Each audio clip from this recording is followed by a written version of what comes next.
AP మద్యం కుంభకోణం కేసులో నిందితుల చుట్టూ టెక్నాలజీ ఉచ్చు బిగుస్తోంది. మద్యం కుంభకోణం జరగలేదు, ఇదంతా టీడీపీ కక్ష సాధింపు, రెడ్ బుక్ రాజ్యాంగం అంటూ వైసీపీ నేతలు జగన్ సొంత మీడియా చేస్తున్న తప్పుడు ప్రచారానికి చెక్ పెట్టేందుకు సిట్ సిద్దమైంది. మద్యం కుంభకోణంలో ఎవరి పాత్ర ఏమిటి, ముడుపుల ప్రవాహం ఎలా సాగింది, ఎవరెవరికి చేరింది, అసలు వాటా దక్కించుకున్న అంతిమ లబ్ధిదారు ఎవరు అనే వివరాలను సిట్ ఇప్పటికే సేకరించింది. ఇప్పుడు దీనికి సంబంధించిన తిరుగులేని సాంకేతిక ఆధారాలను కూడా సిద్దం చేసినట్లు విశ్వసనీయంగా తెలిసింది. నేడు కోర్టుకు ఈ నివేదిక సమర్పించే అవకాశముంది. దీంతో లిక్కర్ స్కామ్ నిందితులు తప్పించుకోవడం అసాధ్యమని చెబుతున్నారు.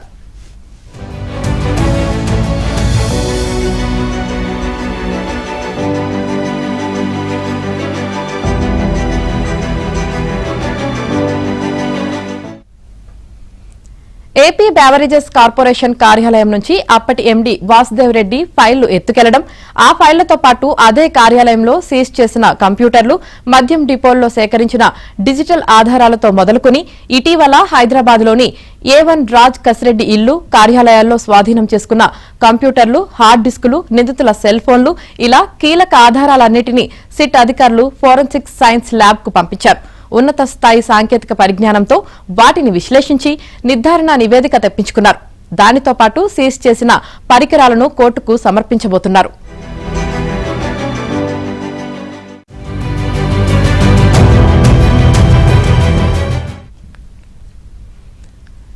మద్యం కుంభకోణంలో ప్రధాన భూమిక పోషించింది బ్రాండ్ల ఆర్డర్లు. వైసీపీ ప్రభుత్వం అధికారంలోకి రాకముందు సేల్స్ డిమాండ్ కు అనుగుణంగా కంప్యూటరే ఆర్డర్లు ఆటోమేటిక్ గా పెట్టే సాఫ్ట్వేర్ ఉండేది. ఈ విధానాన్ని ఆర్డర్ ఫర్ సప్లై అంటారు. ఇందులో మానవ ప్రమేయమేదీ ఉండదు. దీనినే కొనసాగిస్తే కమిషన్లు దక్కే అవకాశం ఉండదని గత పాలకులు గ్రహించారు. ఆటోమేటిక్ విధానాన్ని ఆపేసి కొత్తగా మెయిల్ ద్వారా ఆర్డర్లు పెట్టాలని ఆదేశాలు జారీ చేశారు. లిక్కర్ షాప్ నుంచి మెయిల్ వస్తే డిపో మేనేజర్లు సరుకు పంపించాలన్నమాట.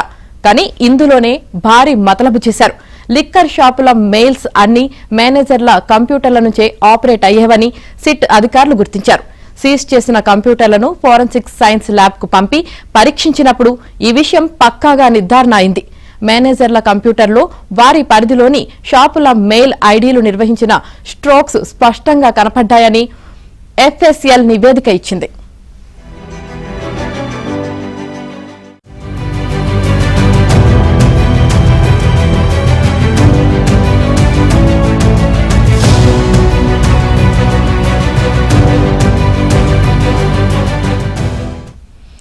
లెక్క ప్రకారం డిపో మేనేజర్లు డిస్టిలరీలకు ఆర్డర్లు ఇవ్వాలి, కానీ అది కూడా చేయలేదు.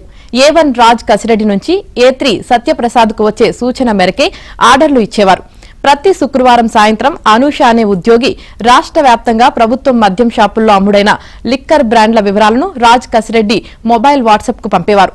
ఆ వివరాల ఆధారంగా కసిరెడ్డి దగ్గర పనిచేసిన ముప్పిడి అవినాష్ రెడ్డి, బూనేటి చాణక్య కూడిన బృందం వ్యాపారులకు ఫోన్లు చేసి కమిషన్లు సిద్దం చేయాలని ఆదేశించేవారు.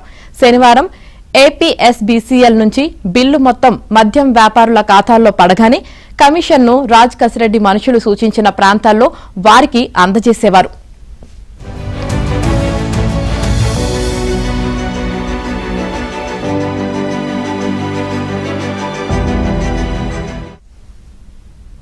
డిపో మేనేజర్లకు సత్యప్రసాద్ పంపించిన లిక్కర్ బ్రాండ్ల ఆర్డర్ డేటా వివరాలన్నీ సైబర్ ఫోరెన్సిక్స్ వెలికితీసింది.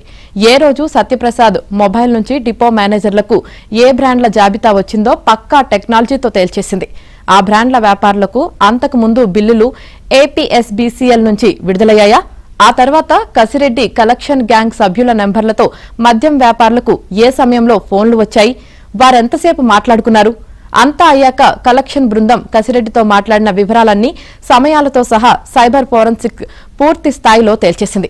అనూషతో పాటు కార్యాలయంలో ఆర్డర్లు చూసే పనిచేసే సేఫ్ మొబైళ్ల నుంచి నివేదిక తీసుకున్న అధికారులు హైదరాబాద్లో కసిరెడ్డి కార్యాలయాలు, ఇంట్లో సీజ్ చేసిన వాటిని FSL కు పంపి సైబర్ ఫోరెన్సిక్ నివేదిక తెప్పించుకున్నారు.